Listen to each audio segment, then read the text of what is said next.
Welcome to Salad with a Side of Fries. I'm your host, Jenn, talking wellness and weight loss for real life.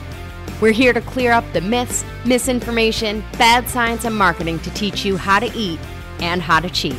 Are you ready? I'm having salad with a side of fries. This week's nutrition nugget, we're talking about fat burning mode. So how do we put our bodies in fat burning mode? Now, I know some of you are totally jumping out of your skin and going, keto. And like, well, this is the intention of the keto diet. I want everybody to know that you do not have to do keto to put your body in fat burning mode, which is the best news ever because keto is absolutely unforgiving and does not allow for life, at least in my opinion, right? Like this is an opinion, but like keto is unforgiving.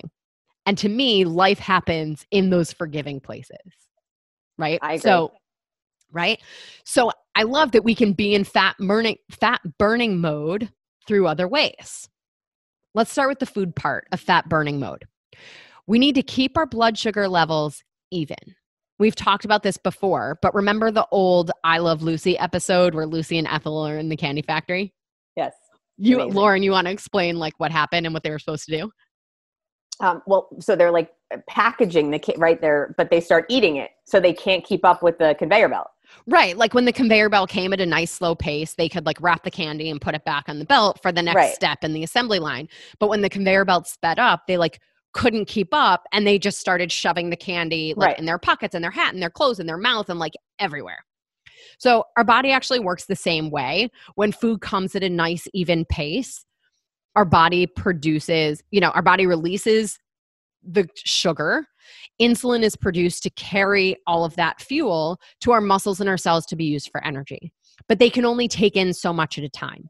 So when that conveyor belt speeds up, because we've chosen high glycemic impact foods or we've eaten too much, all of that excess food and excess insulin is stored as fat. Similarly, when our blood sugar is too low, our body thinks it's a time of famine and says, okay, I have to hold on to everything I eat in order to survive because I don't know when the next meal is coming. So even if what you eat is steamed chicken and vegetables after having not eaten all day or not eaten for an extended period of time, your body is going to store that as fat. So we want to keep our blood sugar never too high and never too low because that's when we're fat storing. Keeping it in the middle, that fat burning mode, means that we choose low glycemic impact foods. And I'm going to say it, as I do always, protein and fiber at every meal makes removing fat no big deal. My favorite. It's my favorite thing you've ever said. Protein is clean, lean protein. Fiber is vegetables and sometimes fruit. A meal is really every time we eat, like a meal and a snack. So when our blood sugar levels are even and in this middle zone, we're never putting our body into fat storage mode. And when you're consistent in that, we're never adding to our fat stores. Plus, our body will realize it's never a time of famine. And it'll release the fat stores that it's been holding on to. Magic.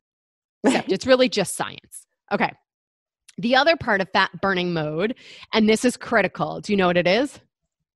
I don't think so. Should I?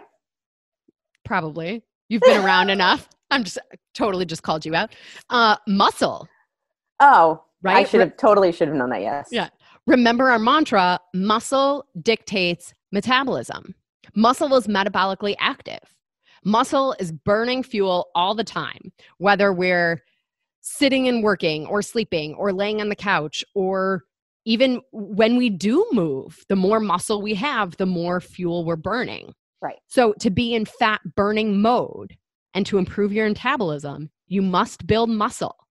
When you have more muscle mass than body fat, your body's in fat burning mode. When body fat is greater than muscle mass, your metabolism slows down and fat is stored. Quick note on this, to build muscle, we must do resistance training. So hint, hint, sidebar, this is generally not happening on a run, a walk, on the elliptical, or on a bike, right? We have to use strictly weights. Cardio. Yeah. Right. We have to use weights. You could certainly use your own body weight, but you must do true resistance training to build muscle. I hate cardio anyway, for the record. Me too. So wrapping this up, fat burning mode is created by eating low glycemic impact to ensure we're not in fat storage mode, and building muscle such that our muscle mass is greater than our body fat. Yes? Awesome. All right, Lauren, thank you again for isolation podcasting with me. Love it. I love it. I love being with you. I love being in isolation and seeing you. Right.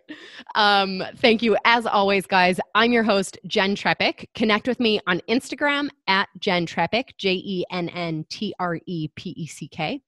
Our Facebook page for the podcast is under the same handle. Our Facebook group is at Salad with a Side of Fries podcast.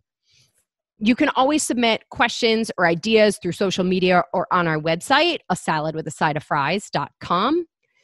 This is also the best way to reach out to learn more about our Get Lean in Quarantine program. Finally, if you're not already, join our membership program by going to glow.fm/saladwithasideoffries or click the link in the show notes. Awesome. All right, everybody. Lauren, thank you again. Be well, and we'll see you guys next Wednesday. Awesome. Well, friends, that's it for today's episode of Salad with a Side of Fries. Congratulations for making yourself and your health a priority. Thanks so much for joining us. Be sure to click subscribe or follow on your favorite podcast platform. Share us with a friend, and we'll be back next week.